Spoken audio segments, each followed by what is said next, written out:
한국 사람은 밥심으로 산다라는 말이 있죠. 그런데 요즘 한국에 사는 30, 40대 직장인들에게는 이 말씀이 조금 어색할지 모르겠습니다. 그러면 무엇으로 살까요? 밥으로 살지 않는다고 하니까 혹시 뭐 빵심으로 산다 이렇게 생각하시는 분이 계실지 모르겠는데, 한국보건산업진흥원 국민영양통계 결과에 따르면 대한민국의 성인의 주류 섭취량이 한국인의 주식인 백미보다 높게 조사됐습니다. 보시는 그래프처럼 가운데 있는 특별히 30, 40대의 일일 맥주와 소주 섭취량을 합하면 한 180g 정도 돼요. 그런데 한국인의 주식인 백미, 밥을 먹는 양은 22g 정도 적은 156g 정도 됩니다. 세계 술 소비 한국이 10위입니다. 자, 그런데 어느 정도 드시느냐, 마시느냐? 국민 1인당 연 맥주를 150병 정도 마시고요. 그 다음에 소주는 63병 정도 마신다고 합니다. 이러다 보니까 한국인의 술사랑이 이제 한국 사람은 술심으로 산다 라고 해야 어울릴 정도가 돼버린 것이죠. 자, 여러분은 무엇으로 사시나요? 일부 예배 때 어떤 분이 저도 주로 삽니다 이렇게 해서 제가 깜짝 놀랐는데요. 목사님 그 주자 말고요, 우리 주님 주자요 뭐 이렇게 하신 분이 계세요. 자, 여러분은 무엇으로 사시나요? 마태복음 5장부터 7장까지는 우리가 잘 알려진 산상순입니다. 심령이 가난한 자는 복이 있나니 천국이 그들의 것이며 라고 하는 팔복의 말씀으로 산상순은 열어지죠. 그리고 나서 율법을 폐하러 오신 것이 아니라 오히려 완전하게 하시기 위해서 오신 예수님께서 새 나라 새 법을 따라 살아가는 하나님의 백성이라면 이제 무엇으로 살아야 될지를 말씀해 주시는 내용이 가득 차 있습니다. 오늘은 그 중에 일부를 살펴보면서 하나님의 백성은 과연 무엇으로 살아야 될지 피차 은혜 나누는 시간 되어지기를 간절히 소원합니다. 첫 번째로, 하나님 나라의 백성은 기도로 살아야 합니다. 아멘입니까? 예. 7절 말씀을 다 같이 한번 읽어봅니다. 시작. 구하라 그리하면 너에게 주실 것이요, 찾으라 그러면 너에게 찾아낼 것이요, 문을 두드리라 그리하면 너에게 열릴 것이니. 오늘 이 말씀은 구하라, 찾으라, 문을 두드리라 라고 하는 세 가지 명령으로 이루어졌지만, 실질적으로 구하고 찾고 두드린다는 이것은 기도하라는 말을 세 가지의 의미, 삼중의 의미를 가지고 점층적으로 강조하면서 표현하는 말이에요. 똑같은 내용을 기록하고 있는 누가복음 11장 5절에서 13절까지를 보면 구하고 찾고 두드리는 것이 어떻게 그 의미를 강조해서 더 강조되고 있는지를 보여주는 좋은 예 한 가지가 나옵니다. 한밤중에 찾아온 손님을 대접하기 위해서 떡 3덩이를 구하기 위해서 자기 친구의 집을 찾아간 사람이 문을 두들기는 얘기가 나와요. 이 사람은 구하기 위해서 무엇이 있었냐면 간절함이 있었습니다. 여러분, 구하는 기도에는 간절함이 필요해요. 그런데 이 사람은 자기 배를 배불리기 위해서 구했을까요? 아니면 친구 배를 위해서 구했을까요? 이 사람의 간절함은 자기 배를 위한 것이 아니었어요. 친구의 찾아온 손님의 배를 채우기 위해서 간절히 구했습니다. 그런데 이 간절함은 그냥 손 놓고 가만히 있었던 것이 아니고 직접 찾아 나섰죠. 즉 구체적인 행동이 더해졌습니다. 자기 친구의 집을 찾아 나선 것이죠. 그런데 찾아 나서갔다가 한밤중에 문을 두드린다라고 하는 것은 원성을 살 수 있음에도 불구하고 언제까지 그 문을 두드렸을까요? 문이 열릴 때까지 기다리면서 인내함으로 두드렸다는 사실입니다. 기도하고 기도하며 기도하라, 구하고 찾고 두드리라는 이 기도는 어떤 기도냐면, 기도할 때 간절함을 가지고 기도하고 그 간절함만 가지지 말고 구체적인 삶의 행동으로 옮겨지는 것이 있어야 되며, 찾아 나서는 것이 있어야 되며, 결국은 하다가 포기하는 것이 아니라 끝까지 기다리는 인내를 더하라는 얘기입니다. 여기 계신 모든 분들의 기도에는 간절함과 구체적인 행함과 더불어서 인내하는 인내의 기도가 있기를 주님의 이름으로 간절히 축원합니다. 그런데 오늘 본문 말고도 성경의 곳곳은 기도하라는 명령으로 이루어져 있죠. 쉬지 말고 기도하라. 그리스도의 예수 안에서 이것이 우리를 향한 하나님의 뜻이라고 얘기하죠. 왜 이렇게 성경 말씀에는 기도하라는 것을, 그것도 항상 쉬지 말고 기도하라는 것을 강조하면서 명령하고 있을까요? 왜 그럴까요? 왜 하라고 했을까요? 하지 않기 때문이에요. 중요한 것은 너무너무 잘 알지만 우린 실질적으로 기도하지 않는다는 사실이에요. 특별한 필요가 없으면 기도하지 않게 되고요, 기도하다가 응답이 없는 것 같으면 쉽게 포기해버리고요, 기도하다가 내가 다른 방향으로 응답이 오는 것 같으면 기도를 쉬어버리는 거죠. 이렇게 성경에서 기도하라는 명령은 어쩌보면 우리가 기도하지 않는 것을 잘 아시는 하나님의 명령일지 모르겠습니다. 그런데 제가 말씀을 준비하면서 주님 왜 기도해야 되죠? 라고 계속 물을 때 하나님께서는 저에게 더 다른 마음을 주셨어요. 어떤 마음을 주셨냐면, 왜 그러긴 왜 그래, 주고 싶으니까 그렇지 라는 마음이었어요. 나는 정말 좋은 것을 예비해서 주고 싶은데 왜 이렇게 구하지 않냐는 거예요. 제발 좀 구하라는 것이죠. 더불어서 구해도 왜 자기 욕심대로 구하느냐, 그래서 줄 수 없는 나의 안타까운 마음을 아느냐, 제발 너의 쓸 욕심대로 구하지 말고 하나님의 나라와 주의 의를 위해서 좀 구하라. 구하게 하면 참 줄 것인데 주지 못하는 하나님의 안타까운 마음을 느끼게 하셨습니다. 하나님께서 우리에게 기도하라고 하시는 것은 어찌 보면 우리가 구하는 것 이상으로 하나님께서는 우리에게 주기를 원하시기 때문에 저와 여러분에게 기도의 자리로 초청하시는 줄 믿습니다. 그렇다면 기도로 산다는 것은 과연 어떤 삶을 얘기합니까? 마치 도깨비 방망이를 쓰거나 요술램프에 지니를 불러내듯이 필요한 것이 있을 때 기도로 하나님을 부르면서 살면 그것이 기도로 사는 것입니까? 아니요. 어찌 보면 기도로 산다는 것은 오늘 산상수훈의 서두를 열었던 팔복의 말씀을 복으로 알고 누리면서 사는 것이 기도로 사는 것이 아닐까 싶습니다. 우리가 얼마나 연약한 존재인 것을 알고 또한 우리의 죄의 짐이 얼마나 무거운지를 알아서 심령의 가난함을 가지고 하나님 나라를 구하며 사는 자요, 애통함 중에 세상의 위로가 아닌 하나님의 위로를 구하는 자의 삶이 기도로 사는 사람 아닐까요? 줄이고 목마를 수밖에 없는 이 땅을 살아가지만 그 목마름을 하늘의 의로 채우면서 살아가고 누군가를 긍휼히 여김으로 하나님의 긍휼함을 받아가면서 사는 자가 기도로 사는 자 아닐까요? 나가서는 하나님을 바라봄으로 마음을 청결하게 하고 하나님의 자녀로 이 땅 가운데 화평을 구하면서 살아가는 자가 아닐까요? 천국을 소유하고 자기를 욕하는 자를 향해서, 핍박하는 자를 향해서 오히려 기도로 살아가는 자가 하나님 나라를 이 땅 가운데 기도로 살아가는 자의 모습이 아닐까요? 여러분 기억하십시오. 기도로 산다는 것은 나는 아무것도 아니요, 내가 할 수 있는 것은 아무것도 없다는 우리의 신앙의 고백인 줄 압니다. 기도로 산다는 것은 내 힘, 내 노력, 내가 사는 것이 아니요, 오직 하나님의 은혜로, 하나님의 도우심으로, 하나님으로 살아가는 것이 기도로 살아가는 것이죠. 여기 계신 모든 분들은 기도로 내가 아닌 하나님으로 살아가는 귀한 축복의 은혜를 누릴 수 있는 여러분들 되어지기를 간절히 축원합니다.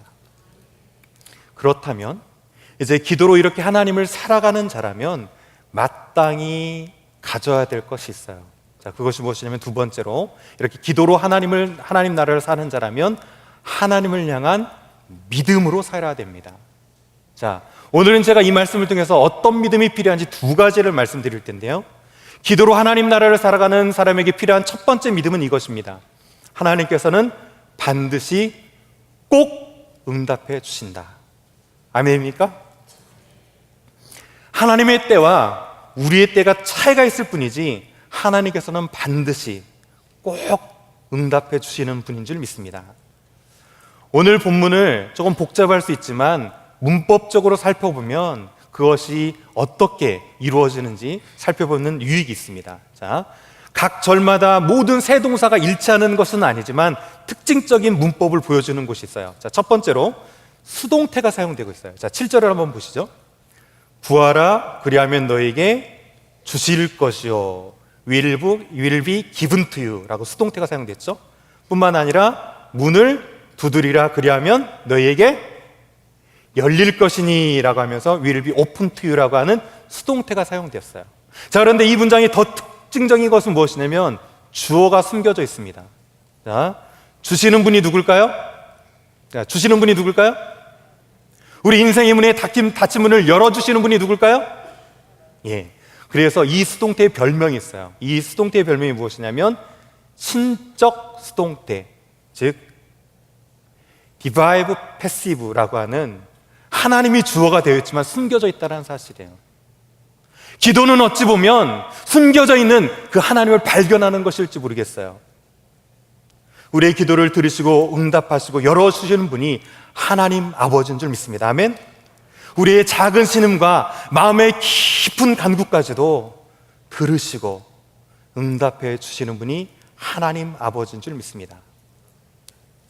다른 한 가지는 7절에서 사용되는 모든 동사가 미래였다가 이제 이 미래 시제가 8절로 넘어오면서 그 시제가 바뀌는 부분이 있어요. 자, 8절 말씀을 보시면서 어떻게 그 시제가 바뀌고 있는지 다 같이 한번 살펴봅니다. 8절 말씀 시작.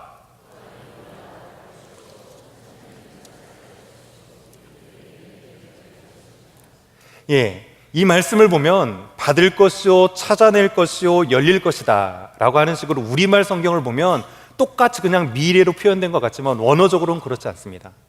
원어에 따르면 구하는 이마다 받을 것이요가 아닌 받고라고 되어 있고요, 찾아내는 이마다 찾아낼 것이요가 아닌 찾고로 되어 있어요.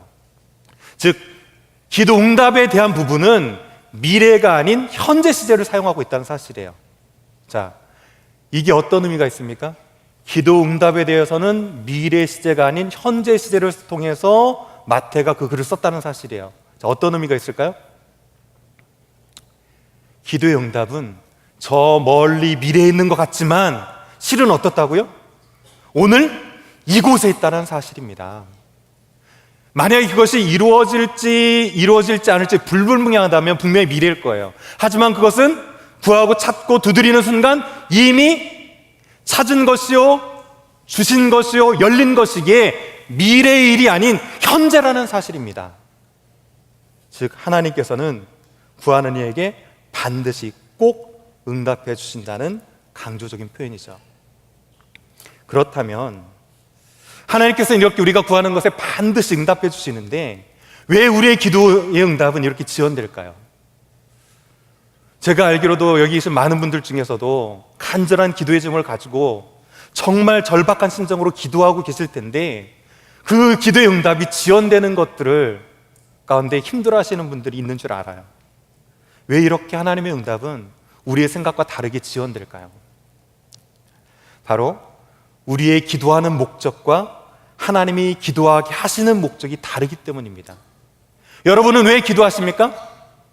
구하는 것을 받기 위해서 대부분 기도하시지 않나요? 그런데 하나님께서는 단순히 주는 것이 목적이 아니고요, 그것을 통해서 우리를 알아가시고 당신을 알리심으로 깊은 교제를 나누도록 하시기 위해서 우리로 하여금 기도하게 한다는 사실입니다. 제가 저희 집 얘기를 잠시 해드릴 텐데요, 저희 집 아이들의 용돈 얘기입니다. 저희 집은 일주일에 큰아이가 이제 7학년인데 한 15불 용돈을 줍니다. 그 다음에 작은 아이는 5학년인데 10불을 줘요. 그런데 제가 그냥 주지 않습니다. 자, 어떻게 주냐면 큐티하고 성경 읽기를 하루라도 안 하면 일부를 빼고 줍니다. 자, 그러니까 큰아이 같은 경우는 큐티를 일주일 안 하면 몇 불 받을까요? 8불을 받고요, 작은 아이는 3불을 받아요. 자, 그런데 우리 집 아이들 매주일 월요일마다 얼마 받아갈까요? 15불, 10불 다 받아갑니다. 자, 왜 그럴까요? 우리 집 아이들은 모르겠습니다. 왜 큐티를 하고 왜 성경을 읽을까요? 용돈 받는 것이 목적일지 모르겠어요. 그런데 왜 제가 이렇게 용돈을 그냥 주지 않을까요? 한 푼이라도 덜 주려는 아버지의 책략이 아니고요. 이렇게 아이들이 말씀을 읽고 큐티를 하면서 하나님을 인격적으로 알아가기를 소원하고, 지금 비록 그 출발이 용돈 때문에 용돈 몇 푼 받으려고 출발했던 것이랄지는 모르지만, 시간이 흐르면서 하나님을 만나는 것이 이렇게 기쁜 일이요, 하루에 말씀으로 하나님과 동행하는 것이 이렇게 큰 힘이 되는가를 스스로 깨닫고, 제가 용돈 줄 수 없는 때, 용돈을 주지 않는 때, 그때에도 말씀과 동행하는 삶을 살길 원하는 간절한 마음에서 이렇게 하고 있습니다. 하나님께서는 우리의 때와 차이가 있을지 모르지만 반드시 응답해 주실 줄 믿습니다. 아멘. 고린도후서 1장 8절과 9절. 힘겹도록 심한 고통을 당하여 살 소망까지 끊어지고 우리는 자신이 사형 선고를 받은 줄 알았으니 이는 우리로 자기를 의지하지 말고 오직 죽은 자를 살리신 하나님만 의지하게 하심이라. 오직 죽은 자를 살리신 하나님만 의지하게 하심이라. 여러분, 때로 기도 응답이 지연되는 것 때문에 하나님은 내 소리를, 내 기도를 듣지 않는다고 절망하지 마십시오. 당장 응답이 없다고 해서 모든 살 소망까지 끊어지는 듯한 초조함과 고통이 있을지라도 주저앉지 마시길 바랍니다. 우리의 모든 기도를 들으시고 반드시 꼭 응답하시는, 오직 죽은 자를 살리시는 하나님만 의지하심으로 하나님께 한 걸음 더 가까이 나갈 수 있는 믿음의 사람들 모두 되어지기를 간절히 축원합니다. 이렇게 기도로 하나님 나라를 사는 자라면 하나님께서는 반드시 꼭 응답해 주신다는 믿음과 더불어서 한 가지 더 가져야 될 믿음이 있는데, 그 믿음은 무엇이냐면 이것이에요. 하나님께서는 언제나 더 좋은 것 주신다는 사실이에요. 아멘. 자, 이제 9절에서 11절까지 말씀을 다 같이 한번 읽어봅니다. 9절에서 11절 시작.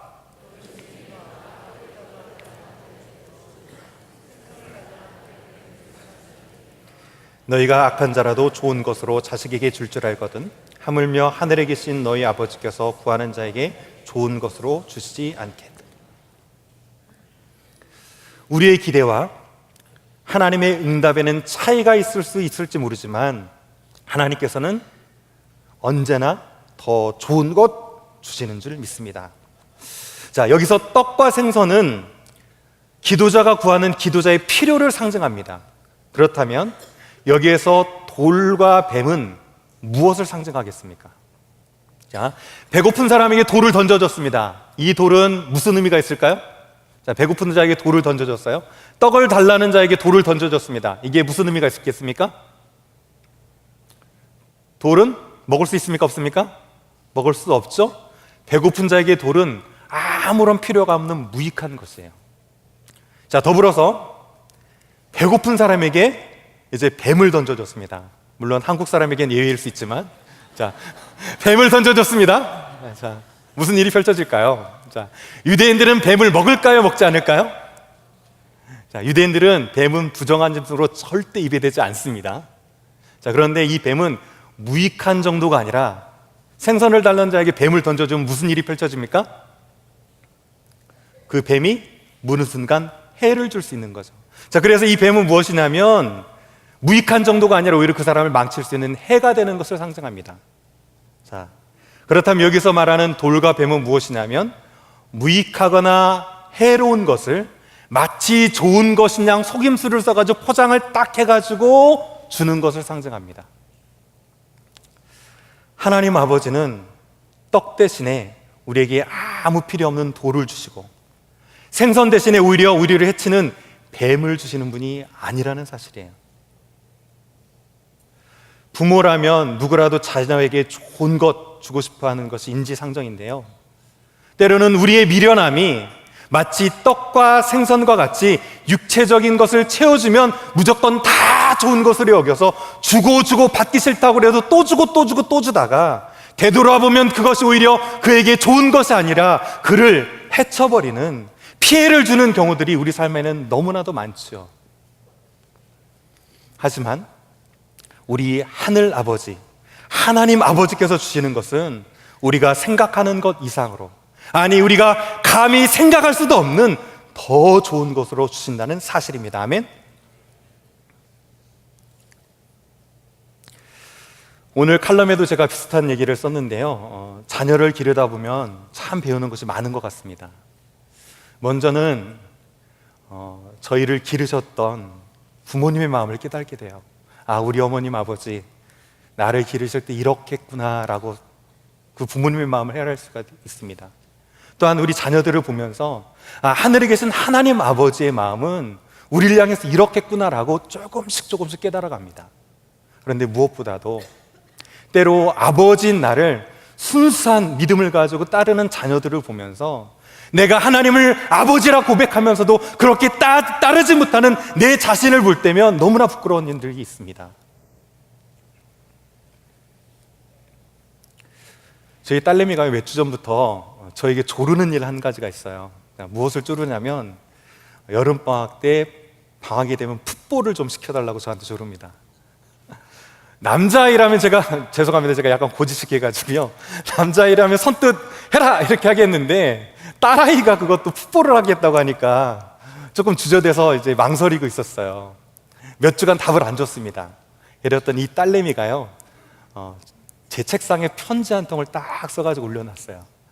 제가 그 편지를 한번 보여드리도록 하겠습니다. 자, 전체를 다 번역해드릴 수는 없고 밑줄을 그어놓은 부분만 한번 읽어보겠습니다. 아빠, 제가 제발 풋볼을 할 수 있도록 좀 도와주세요. 저는 4학년 때부터 기다렸어요. 지금 5학년입니다. 1년을 기다렸다는 거죠. 자, 아빠, 나에게 가장 좋은 것이 무엇일지 시간을 두고 생각해 주셔서 감사합니다. 저는 아빠가 어떻게 결정하시든 아빠를 항상 사랑해요. 이렇게 썼습니다. 자, 들어줘야 됩니까? 말아야 됩니까? 자, 들어줬겠습니까? 안 들어줬겠습니까? 안 들어주면 아빠가 아니죠. 이렇게까지 썼는데,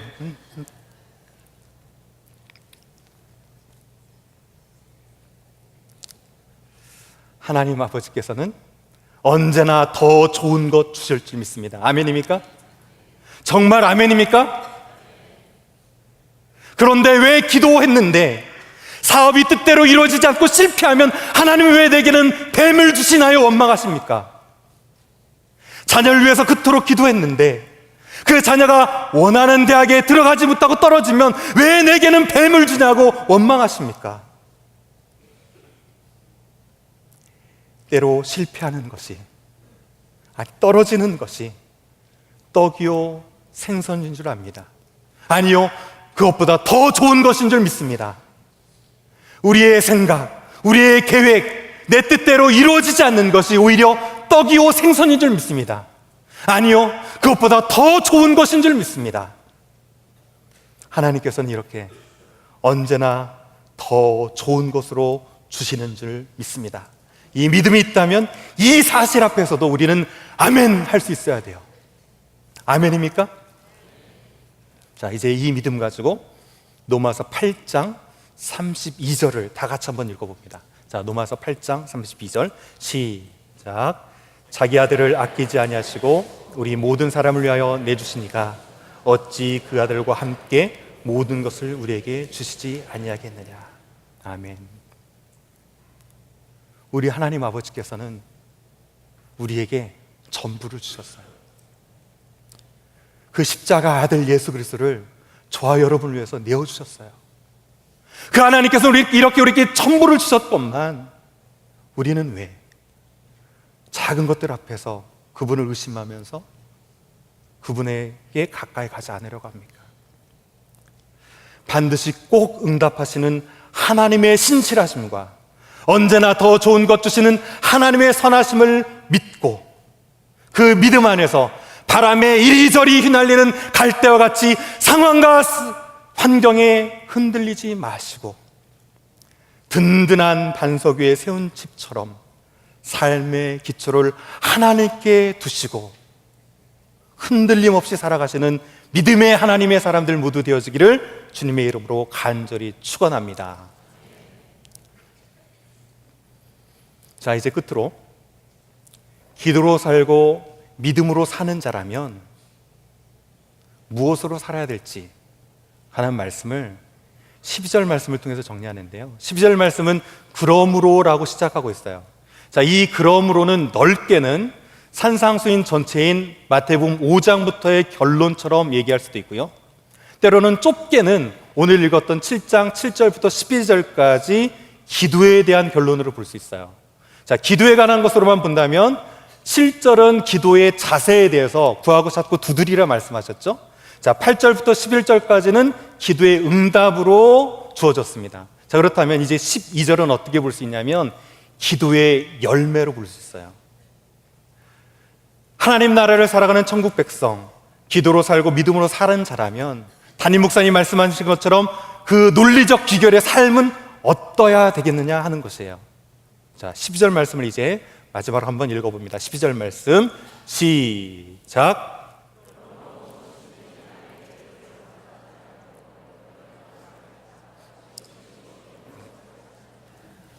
예, 기도로 살고 믿음으로 사는 하나님의 백성은 이제 이웃을 향한 선행으로 살아야 됩니다. 자, 무엇으로 살아야 된다고요? 선행으로 살아야 돼요. 어찌 보면 받은 자의 기도의 응답이 당연히 무엇이냐면 선행이라는 거죠. 자, 그런데 제가 여기서 선행을 단순히 한 가지로만 정의하지 않습니다. 우리는 보통 착할 선 이렇게 해가지고요, 어두운 데서 하나님께 영광을 돌리게 하는 빛으로서의 착한 행실만을 뜻하기 쉬운데요, 생각하기 쉬운데 여기에 선자 중에 한자가 더 있죠. 한자로 먼저 선자예요. 자, 그러면 여기서 선행은 무엇입니까? 먼저 선한 것으로 행한다라는 의미예요. 우리는 이 말씀을 대할 때면 내가 대접하고 싶은 만큼 대접하면 된다는 식으로 이해타산적으로 그것을 계산하고 양적인 개념으로만 이 말씀을 접근합니다. 하지만 이 말씀은 그런 양적인 개념의 말씀이라기보다는 그 삶의 방식을 어떻게 선하게 살고 적극적으로 살지를 강조하는 질적인 개념을 다루고 있는 부분이에요. 예수님이 오시기 직전에 바리새파가 그 이스라엘에는 이제 강세를 보였는데요, 바리새파 중에 샤마이 학파하고 힐렐 학파 두 학파가 있었습니다. 그 중에 힐렐이라고 하는 학자에게 한 사람이 찾아가서 이 교도가 이제 개종할 마음을 가지고 이렇게 질문을 합니다. 선생님, 제가 발을 하나 들고 있는 동안에 율법을 다 정리해서 가르쳐 주시면 제가 그 말씀을 따르겠습니다 라고 하면서 질문을 했어요. 그때 힐렐이라고 하는 바리새파 학자가 그에게 해준 얘기입니다. 이렇게 얘기했습니다. 자기가 싫은 것을 너희 동료에게 하지 말라. 이것이 바로 모든 율법이며 나머지는 해석이다 라고 얘기했습니다. 자, 오늘 우리가 잘 아는 황금률이라고 불리는 12절 말씀과 너무 유사하죠? 자, 그런데 큰 차이가 있습니다. 무엇이 차이입니까? 예수님께서는 무엇이든지 남에게 대접받고자 하는 대로 너희도 남을 대접하라라고 말씀했어요. 자, 이 말씀은 무엇이냐면 해로운 것을 하지 않는 소극적인 자세보다도 오히려 적극적으로 선한 것을 먼저 행하라는 말씀이에요. 뿐만 아니라 친구처럼 나에게 잘 대해주고 내가 잘해주고 싶은 사람에게만 그렇게 대하는 것이 아니라 그렇지 않은 남과 같은 모든 사람, 심지어는 원수에게라도 먼저 선함을 베풀라라는 말씀이죠. 선행하니까 여러분이 자꾸 유교적인 개념과 도덕적인 개념처럼 느낄 수 있는데요, 이 선행을 간단하게 여유라고 쉽게 한번 바꿔서 생각해 볼게요. 우리는 이웃을 대할 때 이해타산적으로 계산하면서 쪼잔하게 살면 안 되고요, 조금 손해를 볼지라도 따지기보다 여유 있게 살아야 됩니다. 그런데 이 여유는 어디에서 옵니까? 여유는 믿는 구석이 있어야 생기는 게 여유예요. 우리에게는 믿을 만한 구석, 믿는 구석이 있지 않습니까? 천지 만물을 지으신 하나님이 저와 여러분의 아버지가 되신대요. 그 하나님 아버지께서는 은밀한 중에 모든 것을 보시고 갚아주신대요. 무엇보다도 그 하늘 아버지께서는 독생자 아들 예수 그리스도를 십자가에 내어주시기까지 저와 여러분을 사랑하신대요. 이렇게 믿는 구석이 있으면서도 왜 우리 삶에는 이 은혜의 여유가 사라지고 있을까요?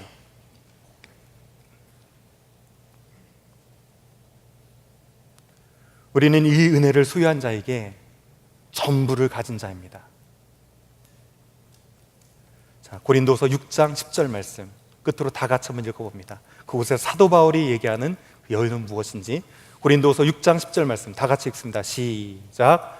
근심하는 자 같으나 항상 기뻐하고 가난한 자 같으나 많은 사람을 부유하게 하고 아무것도 없는 자 같으나 모든 것을 가진 자로다. 아멘. 저와 여러분이 이렇게 모든 것을 가진 자예요.